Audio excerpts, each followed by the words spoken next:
दारिद्र्य कशामुळे येते हा विषय आपण पाहत आहोत.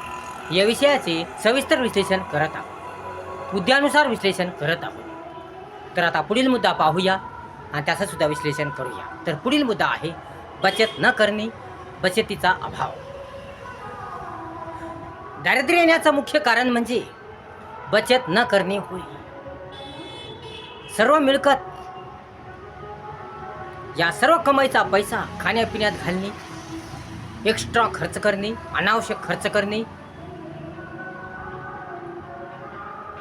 अनावश्यक गोष्टीत जी गरज नाही, ज्याची गरज नाही त्या गोष्टीत पैसा घालणे, व्यर्थ खर्च करणे आणि बचत न करणे, एकही रुपया जमा न करणे, यामुळे दारिद्र्य येते. भविष्याची चिंता न करणे, मागचा पुढचा विचार न करणे, चांगला विचार न करणे, निर्णय चांगला न घेणे, नियोजन न ठेवणे, काळजी चिंता न करणे, ध्यास न ठेवणे, व्यवस्थित पद्धतशीर न वागणे, यामुळे दारिद्र्य येते. दारिद्र्याचं संकट येते. दारिद्र्य म्हणजे गरिबीच्या खालची स्थिती म्हणजे दारिद्र्य होय. म्हणून अशा दारिद्र्य येऊ नये म्हणून सावधान राहा, सतर्क राहा, काळजी घ्या, बचत करा, थोडीफार बचत करा. तुमची जेवढी ऐपत आहे, तुमच्यानं जेवढं होतंय तेवढी तुम्ही बचत करा, कारण बचत करणे गरजेचं आहे. जर तुम्ही बचत न करता सर्व पैसा खाण्यापिण्यात घातला, खर्च करण्यात घातला, या एकही रुपया जमा केला नाही आणि तुम्ही नेस्त नाबूद झाली, एकही रुपया जमा केला नाही, तुम्हाला जेव्हा संकट आलं, अडचण आली, समस्या आली, तुमची ड्युटी बंद झाली, तुमचं काम बंद झालं, या दुष्काळ पडला, या काही झालं, या कोण्या कारणावरून तुम्हाला मोठं संकट आलं, घटना घडली, प्रसंग घडला, तरी अशा वेळेस पैसे कुठून येतील? तुम्ही तर बचत केली नाही, सर्व पैसा खर्च केला, बचतच केली नाही. पण अशा वेळेस तुमच्याकडे पैसा कुठून येईल? तुम्हाला पैसा कोण देईल?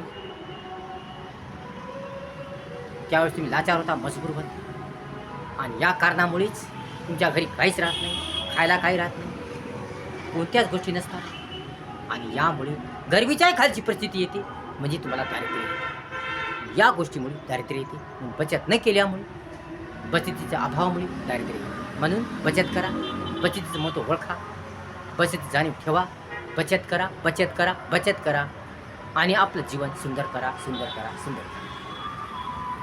तुम्ही जे काही काम करता, जी काही मेहनत करता, जेवढी काही कमाई करता, जेवढी काही मिळकत मिळवता, त्यातून थोडीफार बचत करा, त्यातून थोडीफार बचत करा. त्या कमाईचा थोडाफार हिस्सा तुम्ही बँकेत जमा करा.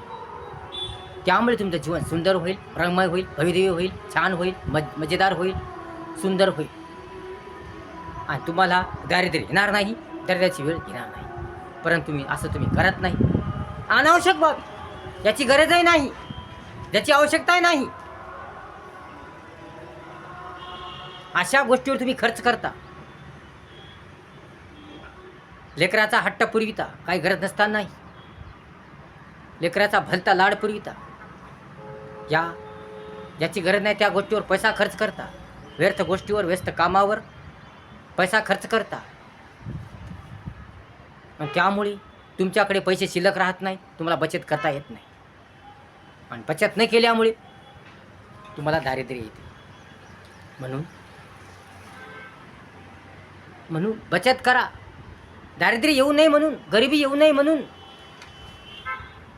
गरिबीच्या खालची परिस्थिती येऊ नये म्हणून, भयंकर वेळ येऊ नये म्हणून, भयानक वेळ येऊ नये म्हणून, भयानक प्रसंग घडू नये म्हणून बचत करा, बचत करा.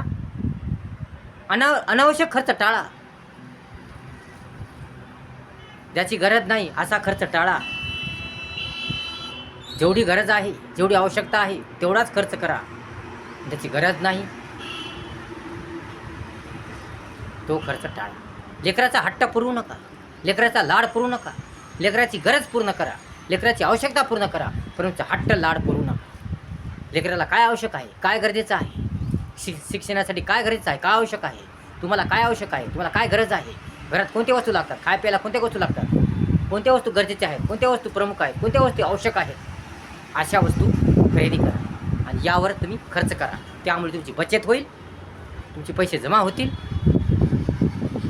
आणि अडचणीच्या टायमाला ते पैसे तुम्हाला कामा येतील. कोणाला मागायची गरज पडणार नाही, लाचारवायची गरज पडणार नाही. काम जरी बंद झालं, ड्युटी जरी बंद झाली, कोणत्या जरी प्रसंगाला कोणती तरी अडचण आली, समस्या आली, तरी ते बचत तुम्हाला कामा येईल आणि तुमचं जीवन छान होईल, मस्त होईल, मला दारिद्र्य देणार नाही. परंतु जर तुम्ही बचतच केली नाही,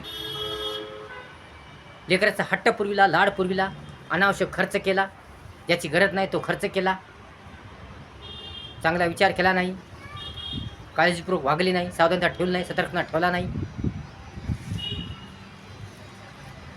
कोण्याच गोष्टीची काळजी केली नाही आणि मागचा पुढचा विचार केला नाही, योग्य नियोजन ठेवलं नाही, व्यवस्थितपणा ठेवला नाही, पद्धतशीरपणा ठेवला नाही, धडाधड पैसे खर्च केले,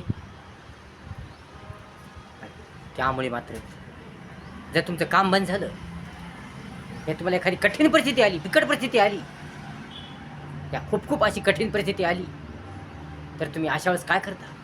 कारण तुम्ही बचतही केली नसती, सर्व पैसा खर्च टाकलेला असतो. मग अशा वेळेस तुम्हाला कोण पैसे देईल? अशा वेळेस तुम्ही लाचार होता, मजबूर होता आणि यामुळे तुम्हाला दारिद्र्य येते आणि दारिद्र्याचे संकट फार भयानक असतं. म्हणून सावधान राहा, सतर्क राहा आणि बचत करा. सावधान राहा, सतर्क राहा आणि बचत करा. यातच तुमचं हित आहे, यातच तुमचं कल्याण आहे आणि यामुळे तुमचं जीवन सुंदर होणार आहे. म्हणून अनावश्यक खर्च टाळून, जो गरजेचा नाही तो खर्च टाळून तुम्ही बचत करा आणि आपलं जीवन सुंदर करा, छान करा, रंगमय करा, भवितव्य करा. तरच तुमचं जीवन सुंदर होईल, मस्त होईल आणि तुम्हाला दारिद्र्य येणार नाही. व्हिडिओ जर आवडला असेल तर लाईक करा, शेअर करा, कमेंट्स करा आणि आपल्या चॅनलला सबस्क्राईब करायला विसरू नका. धन्यवाद.